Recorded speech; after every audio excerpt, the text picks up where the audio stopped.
बहुत बहुत बहुत प्यारा गाना है। जैसे आप रोमांटिक गीत गाते हैं, सैड सॉन्ग गाते हैं, तो अपने से सीनियर से, अपनों से, बड़ों से सीखना चाहिए। सही बात। और मैं हमेशा सीखता हूँ।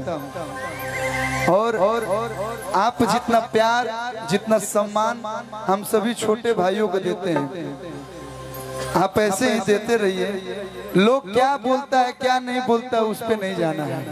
क्या है, आप दिल के बहुत इमोशनल हैं, सबके रुआ है जे चढ़ा ली नहीं, लेकिन बहुत कम लोग बने जे हेजा डिजर्व कर ले, चाहे दिक्कत हो जाता।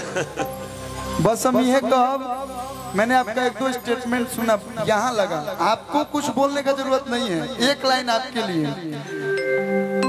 हमारा रहते बोल रे भैयावा, कवना बात के चिंता बा। मैं दिखावा नहीं करता हूँ, मानता हूँ तो यहाँ से मानता हूँ। वो आप भी जानते हैं, हम भी जानते हैं, हम मिले या ना मिले, लेकिन यहाँ से जो प्यार करता है ना, वहाँ आपका बता देता होगा कि मेरा भाई आपसे। तो मैं छोटा हूँ, मेरा कोई औकात नहीं, लेकिन आपके लिए ये सब भाई बोल रहे हैं। और जितना भाई है जो जुटल बने सब कहते रहे। एक सेकेंड जब भाई शब्द लग गया,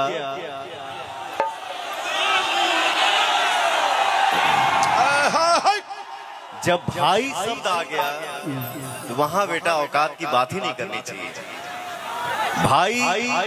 भाई से बड़ा प्यार, भाई से बड़ा दोस्त कोई हो ही नहीं सकता।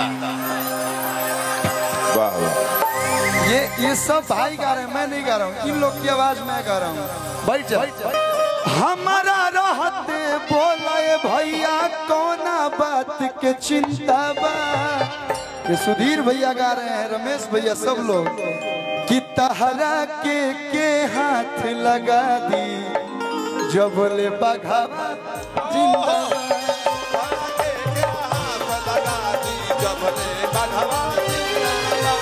हमारा रहते ऐसा भैयावन के रहते बोलाए भैया, कवना बात के चिंता बा।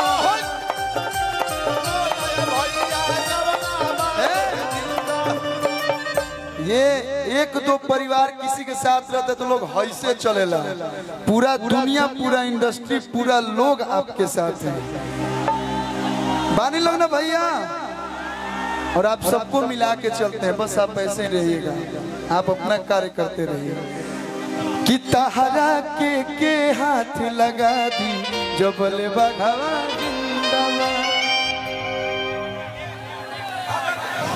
हमारा के हो हाथ लगा दी, जब ले कलुआ जिंदाबाद। कि जो मेरी रूह को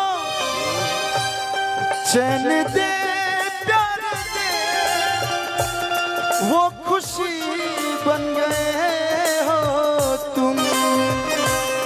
जिंदगी बन गए हो तुम, जिंदगी बन गए हो तुम। जो मेरी सालनी जी आगे चल जाए, रूह बन जाए रुआ। चैन दे, प्यार दे, वो खुशी बन गए हो, जिंदगी बन गए हो। अरे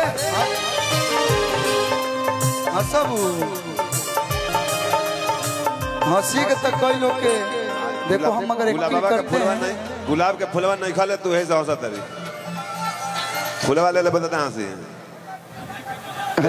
ले ला अपना। ए निशा आओ है बाबू।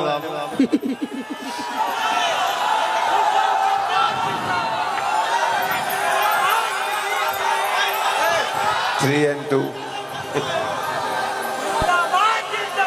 जिंदाबाद जिंदाबाद। हंसलू तो भाग हमारा जान जाए, हंसलू तो भाग हमारा जान जाए।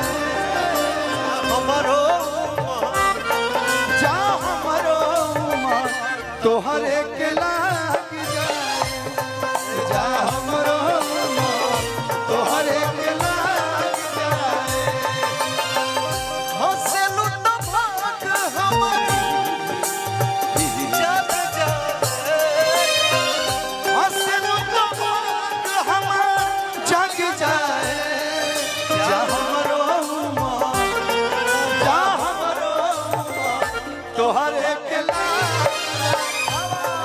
जा हमरो मन तोहरो के लाग जाए।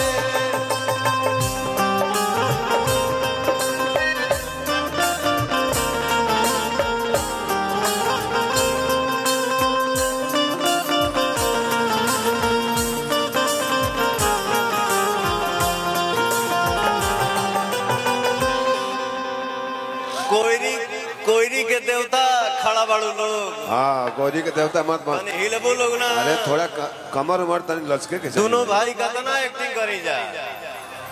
बताइए हीरो कमर लचका रहा है, हीरोइन खड़ी है। थोड़ा आप लोग भी थोड़ा डांस और रोमांस की दुनिया में चले। लगाओ हो